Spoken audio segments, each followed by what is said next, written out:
Thank you so much, Lorraine.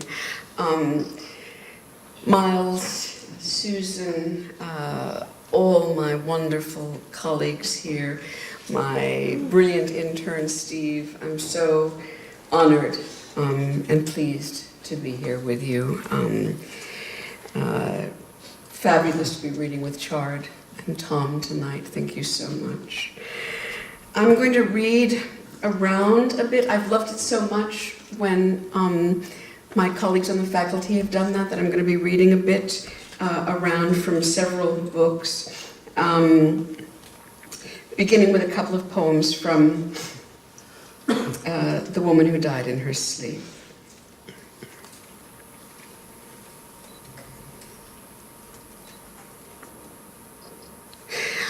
This poem is called Salt. There's one little term you might not be familiar, it might not be familiar on the ear. JP means Justice of the Peace, and in a lot of rural communities in America, that was kind of like the only official there was for a while. So my grandfather was County JP for a while in his part of Wisconsin. The poem's called Salt. Because she had been told time and again not to swing on the neighbor's high hammock, and because she had time and again gone back, lured by the older boys and their dangerous propulsions, because a child in shock, we didn't know this yet, can seem sullen or intransigent. And because my father hated his life, my sister, with her collarbone broken, was spanked and sent to bed for the night to shiver through the August heat and cry her way through sleep. And where, while she cried, was the life he loved? Gone before she was born, of course. Gone with the river ice stored in sawdust. Gone with the horses, gone with the dogs, gone with Arvid Anneker up in the barn. In 1918, my father was 6. His father thought, why leave a boy to the women? Ole, like holy without the H, a good Norwegian name. Ole had papers to sign, you see, having served as County JP for years. You would have chosen him too. He was salt of the earth. And Arvid's people needed to cut the body down. So Ole took the boy along. My father, that is. And what he hadn't allowed for was how badly Arvid had botched it. Even this last job, the man had no luck. His neck not having broken, you see, he'd thrashed for a while. And the northeast wall of the barn, the near wall, was everywhere harrows and scythes. It wasn't, I hope you can understand, the blood or the blackening face, as fearful as those were to a boy, that 40 years later had drowned our days in whiskey and disgust. It was just that the world had no savor left once life for the old man was gone. It's common as dirt, the story of expulsion. Once in the father's fair lost field, even the cycles of darkness cohered.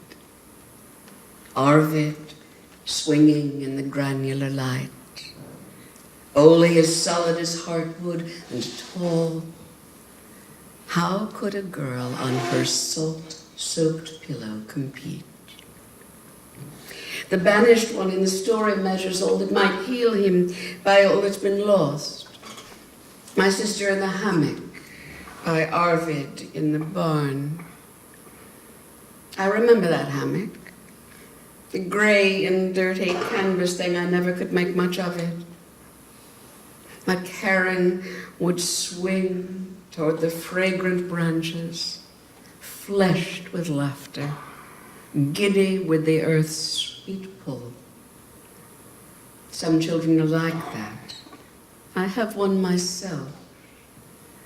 No wonder we never leave them alone.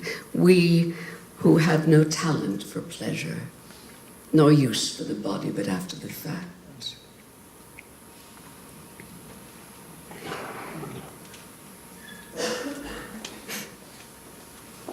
The beautiful woman for whom my chair is named, a medieval historian, Caroline Bynum, wrote a fabulous book on, she does a lot of work on scholasticism, and she wrote a fabulous book on the resurrection of the body. Theories about that, they get very, very intricate in the Middle Ages. This poem is for her, and it's called The Resurrection of the Body. She must have been 13 or so, her nascent breasts just showing above the Velcro strap that held her in her chair.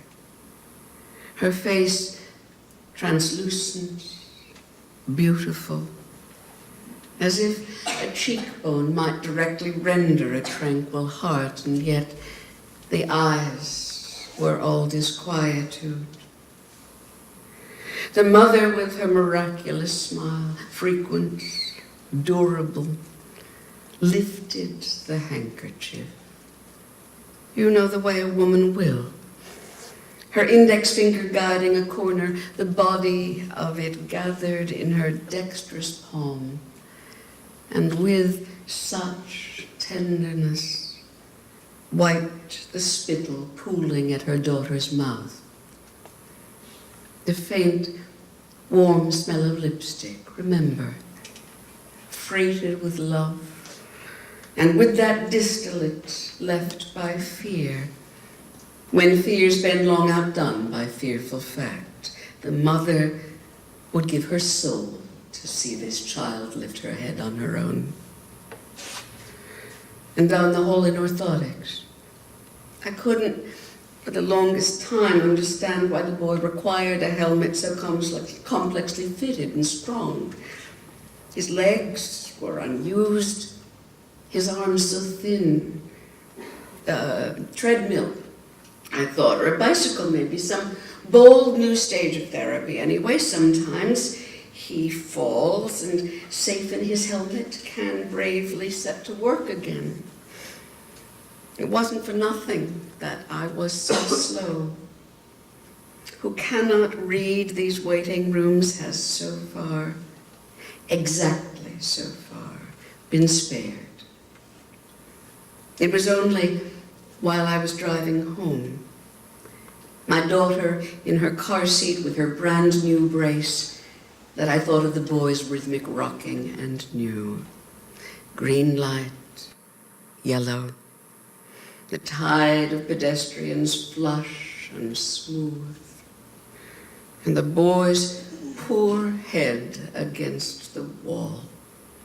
How could I miss it? And what does God in his heaven do then? The boy's poor head in its bright red helmet knocking, listen, to be let in.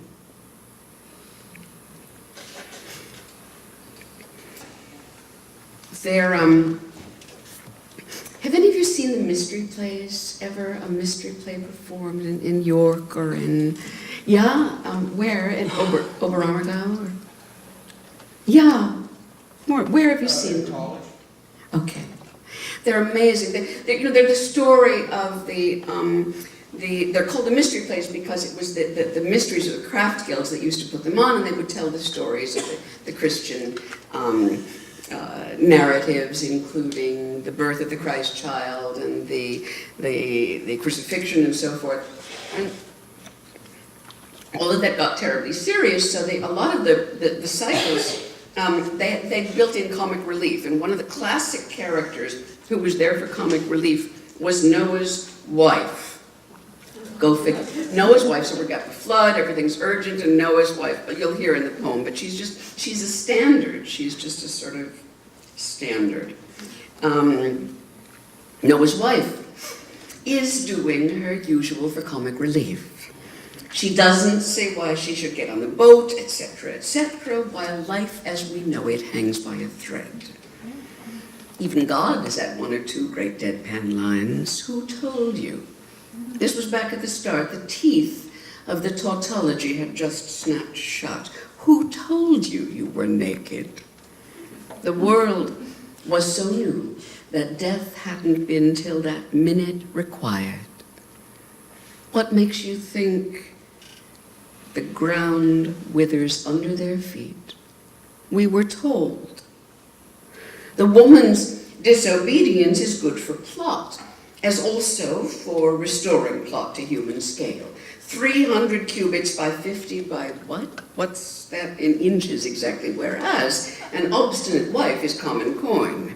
In the beginning was nothing, and then a flaw in the nothing, a sort of mistake that amplified, the nothing mistranscribed. It takes such discipline to keep the prospect clean. And now the lion whelps, the beetle rolls its ball of dung, and Noah, with no more than a primitive double-entry audit, is supposed to make it right. We find the Creator in an awkward bind, washed back to oblivion. Think again. The housewife at her laundry tub has got a better grip, which may be why we try to find her laughable. She's such an unhappy reminder of what understanding costs. Ask the boy, who cannot, though God knows he's tried, who he swears each bar of melting soap will be his last, who cannot turn the water off when once he's turned it on. His hands are raw. His body seems like filth to him. Who told you? The pharmacopoeia has changed. The melody's still the same. Who told you you were food for worms? What makes you think the furrow, the fruit? I had to be told.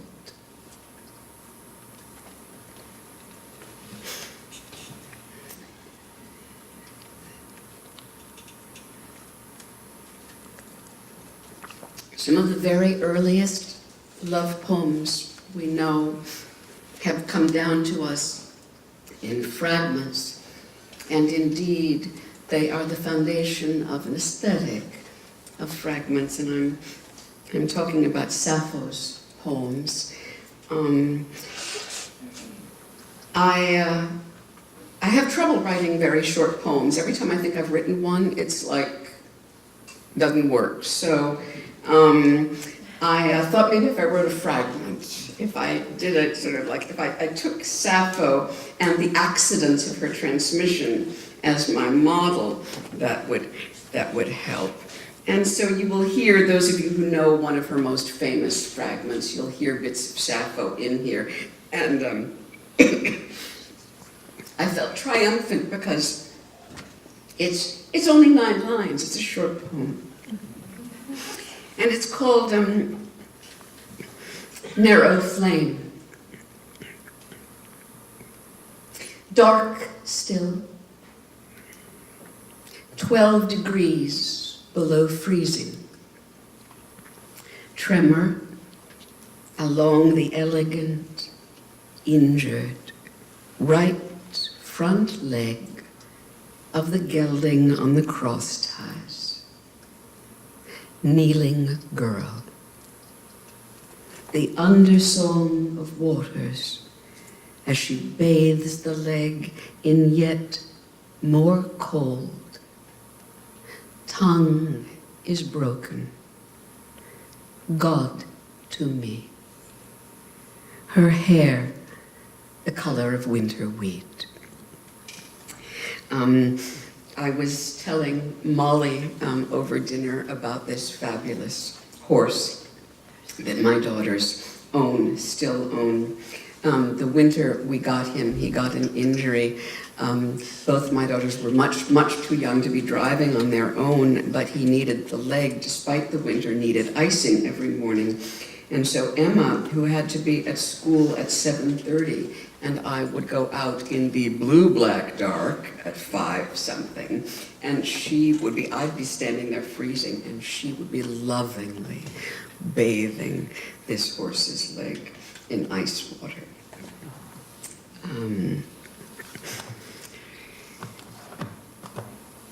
This next poem is,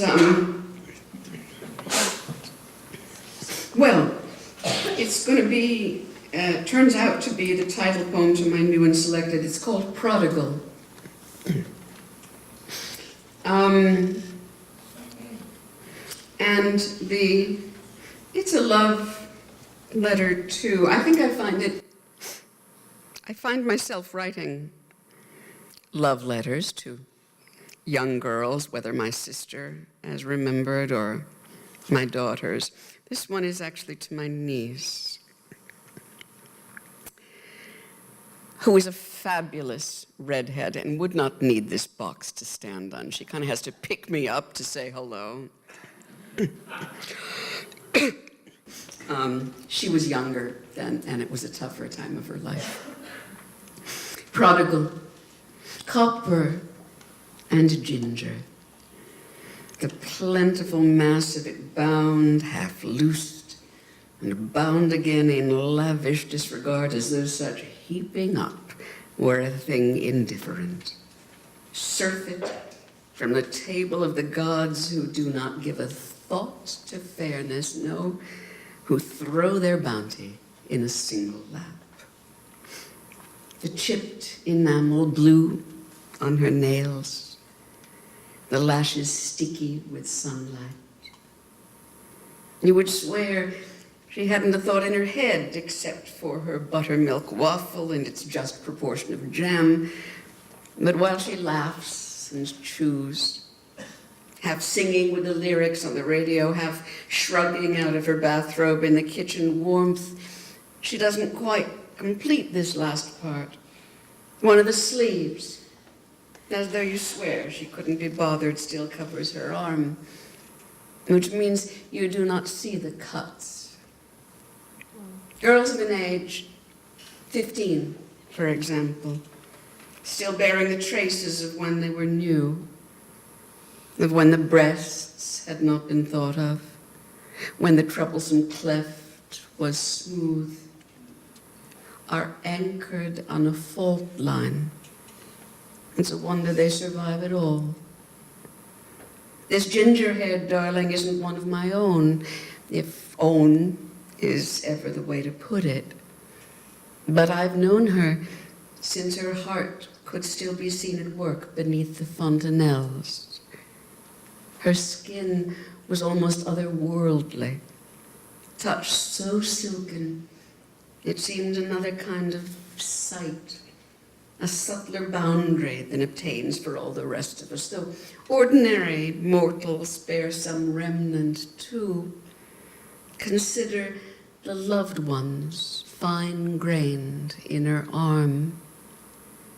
And so it's there, from wrist to elbow, that she cuts.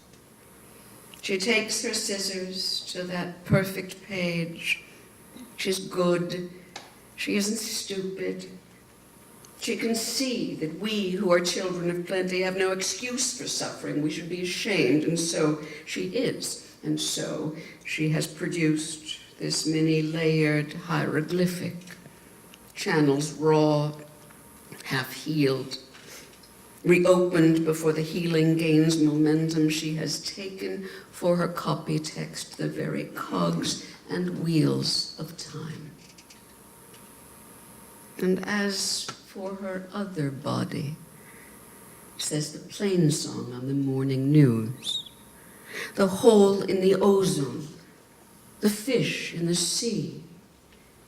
You were thinking what exactly? You were thinking a comfortable breakfast would help. I thought we'd deal with that tomorrow. Then you'll have to think again.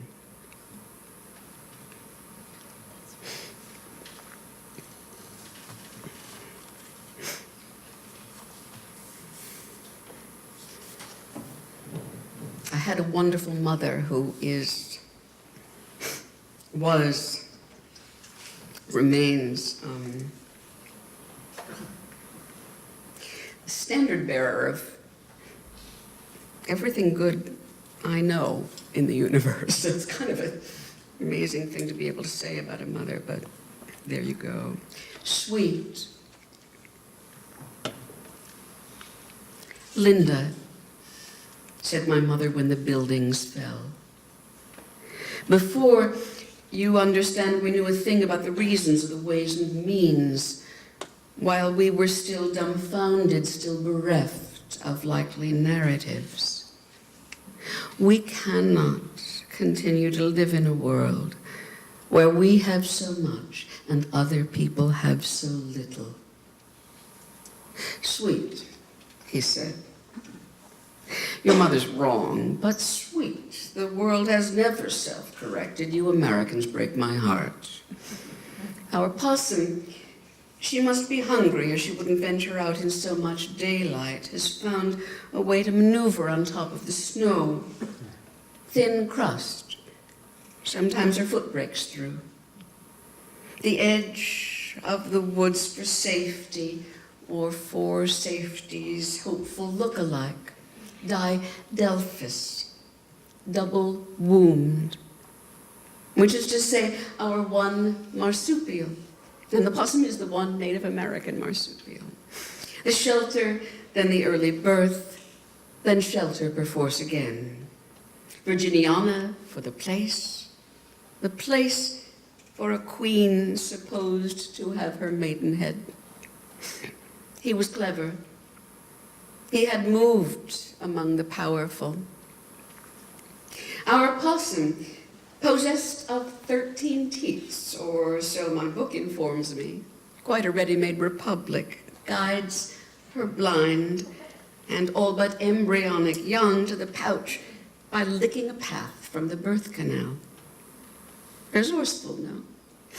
Requiring commendable limberness, as does the part I've seen. The part where she ferries the juveniles on her back. Another pair of eyes above her shoulder. Sweet.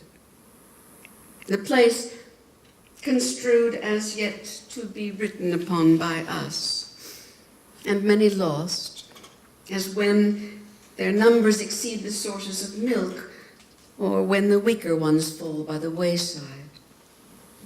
There are principles at work, no doubt.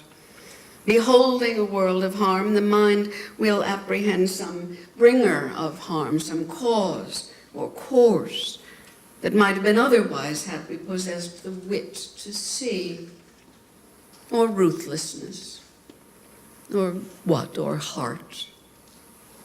My mother's mistake, if that's the best the world as we've made it can make of her, hasn't much altered with better advice. Its wholly premise, rather like the crusted snow.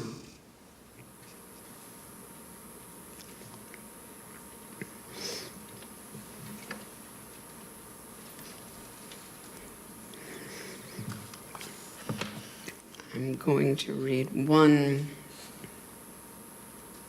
shortish new poem. You know how a huge amount of classical literature, a lot of stuff that happens to people is driven because Juno's really mad at them or mad at somebody. So like storms come and all sorts of just stuff. Well, she was mad with reason. This is, you may or may not remember that Echo, who can only speak words that she's heard in the last tail end, was actually a nymph who was not born that way. She could talk a mile a minute, but she made Juno angry by talking a mile a minute to cover for Jove, who was having one of his amatory adventures. So Juno punished her by reducing her to that.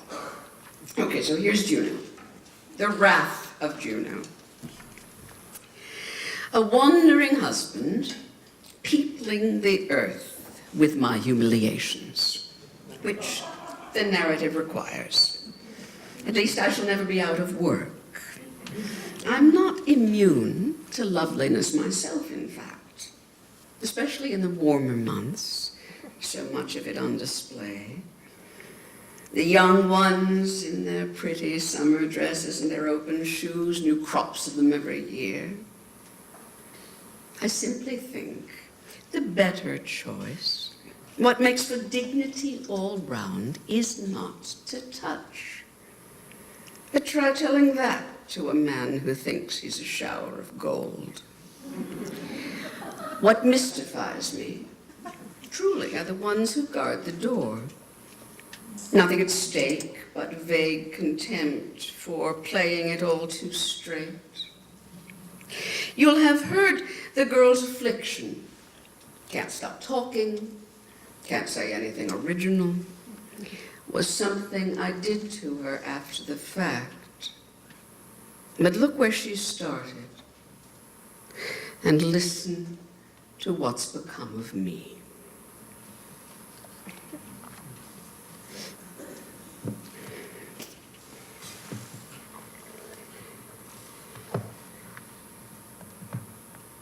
And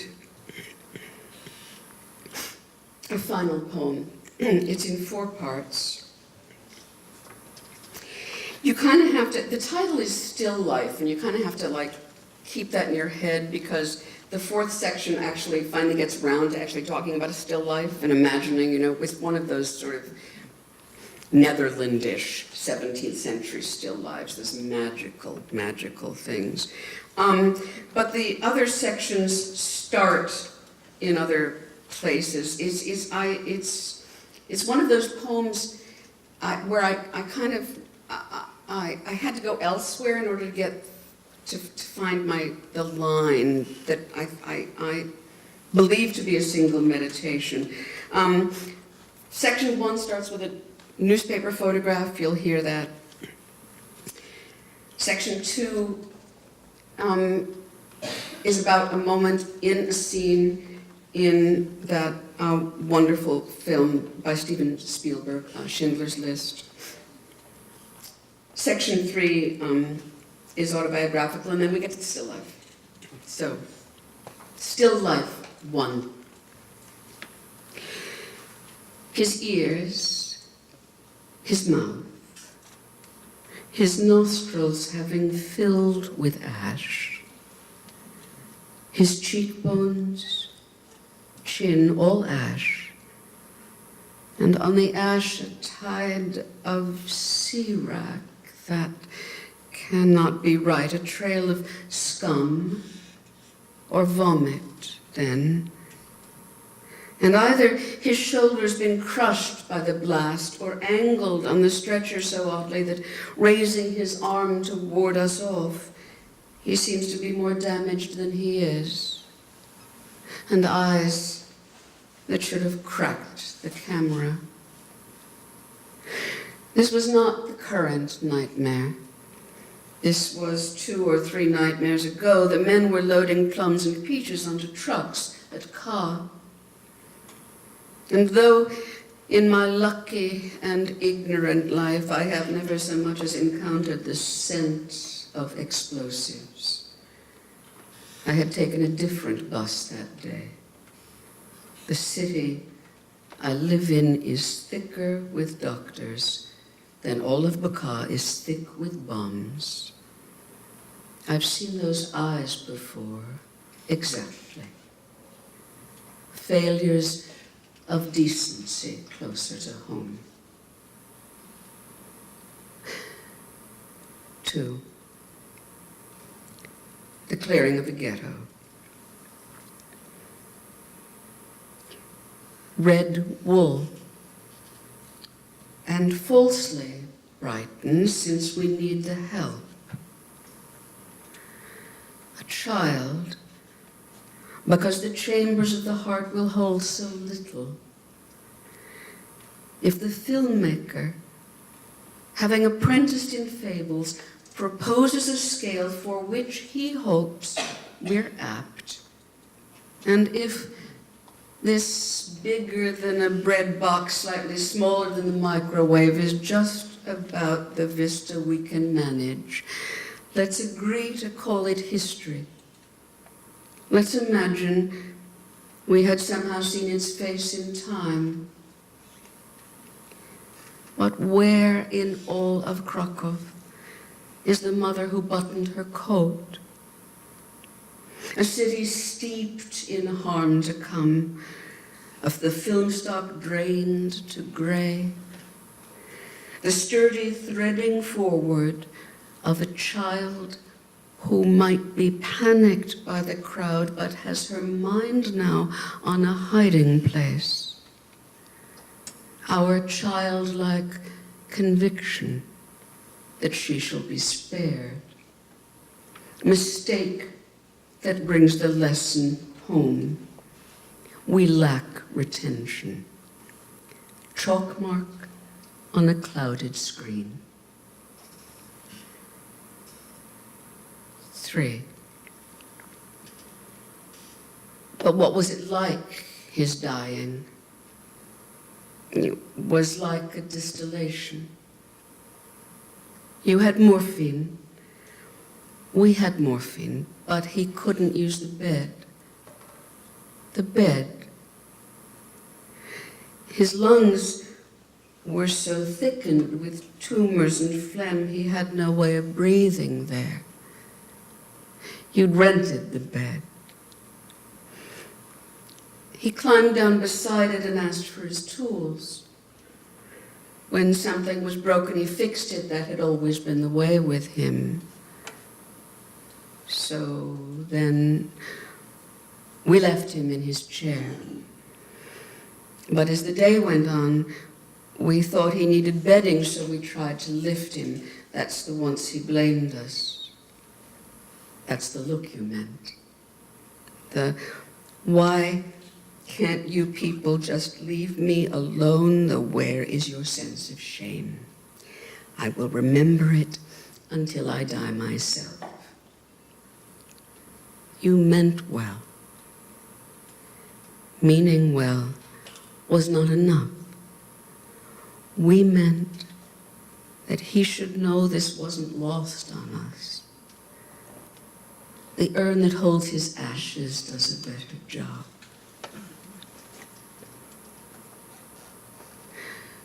4.